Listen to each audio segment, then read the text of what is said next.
നമസ്കാരം. Raf talk ഫുട്ബോളിലേക്ക് എവർക്കും സ്വാഗതം. ഇത്തവണ പോർച്ചുഗൽ യൂറോ കപ്പ് നേടും, അതാണ് ഞാൻ പ്രതീക്ഷിക്കുന്നത്. പറയുന്നത് ഹോസെ മൊറീഞ്ഞോയാണ്. നമുക്കറിയാം, ഇത്തവണ യൂറോ കപ്പിന് യോഗ്യതാ റൗണ്ടിൽ ഒരു കളി പോലും തോൽക്കാതെ ടിക്കറ്റ് എടുത്ത ടീമാണ് പോർച്ചുഗൽ.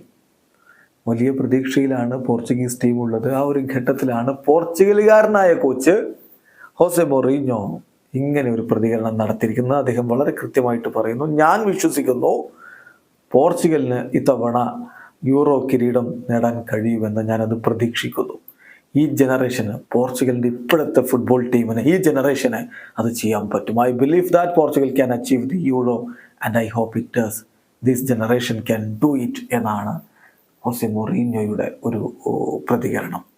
എന്തായാലും പോർച്ചുഗലിനെ സംബന്ധിച്ചിടത്തോളം ഇത്തവണ യൂറോ കപ്പിൽ വലിയ പ്രതീക്ഷയുണ്ട് എന്നുള്ളത് യാഥാർത്ഥ്യമാണ്. യൂറോ കപ്പിന് മുന്നോടിയായിട്ട് അവർ ഒരുപാട് മത്സരങ്ങൾ കളിക്കുന്നുമുണ്ട്. മാർച്ച് മാസത്തിൽ എല്ലാ ടീമുകളും കളിക്കുന്ന പോലെ 2 ഫ്രണ്ട്ലി മത്സരങ്ങൾ. പോർച്ചുഗൽ സ്വീഡനെതിരെ മാർച്ച് 22 പുലർച്ചെ ഇന്ത്യൻ സമയം 1:15 കളിക്കുമ്പോൾ സ്ലൊവേനിയക്കെതിരെ മാർച്ച് 27 പുലർച്ചെ ഇന്ത്യൻ സമയം 1:15 കളിക്കും. പിന്നെ ജൂൺ മാസത്തിൽ യൂറോ കപ്പ് തുടങ്ങുന്നതിന് തൊട്ട് മുമ്പായിട്ട് പോർച്ചുഗൽ 3 ഫ്രണ്ട്ലി മത്സരങ്ങൾ കൂടി ഷെഡ്യൂൾ ചെയ്തിട്ടുണ്ട്.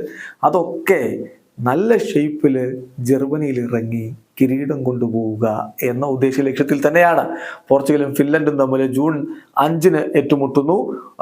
പോർച്ചുഗലും ക്രൊയേഷ്യയും തമ്മിൽ ജൂൺ 8 ഏറ്റുമുട്ടുന്നു. പോർച്ചുഗലും അയർലൻഡും തമ്മിൽ ജൂൺ 12 ഏറ്റുമുട്ടുന്നു. ഇതാണ് അവരുടെ ഫ്രണ്ട്ലി മത്സരങ്ങൾ. പിന്നെ യൂറോ കപ്പായി.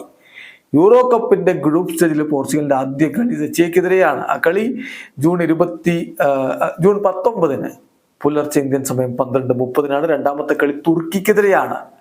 ജൂൺ 22 രാത്രി ഇന്ത്യൻ സമയം 9:30 കളി. ഗ്രൂപ്പിൽ അവസാന മത്സരം. എതിരാളികൾ ഇനിയും തീരുമാനമാവേണ്ടതുണ്ട്. ആ കളി വരുന്ന ജൂൺ 27 പുലർച്ചെ ഇന്ത്യൻ സമയം 12:30. എന്തായാലും പോർച്ചുഗലിനെ സംബന്ധിച്ചിടത്തോളം സുപ്രധാനമായ മത്സരങ്ങൾ വരുന്നു. ഇത്തവണ യൂറോ കപ്പ് പോർച്ചുഗൽ നേടുമെന്ന പ്രതീക്ഷയോടെ ഹോസെ മൊറീഞ്ഞോ ഇരിക്കുന്നു. ആരാധകരും അത് തന്നെ സ്വപ്നം കാണുന്നു. വീഡിയോ അവസാനിക്കുന്ന ഫുട്ബോൾ ലോകത്തെ കൂടുതൽ വിശേഷങ്ങളുമായി റാഫ് ടോക്സ് വീണ്ടും എത്താം.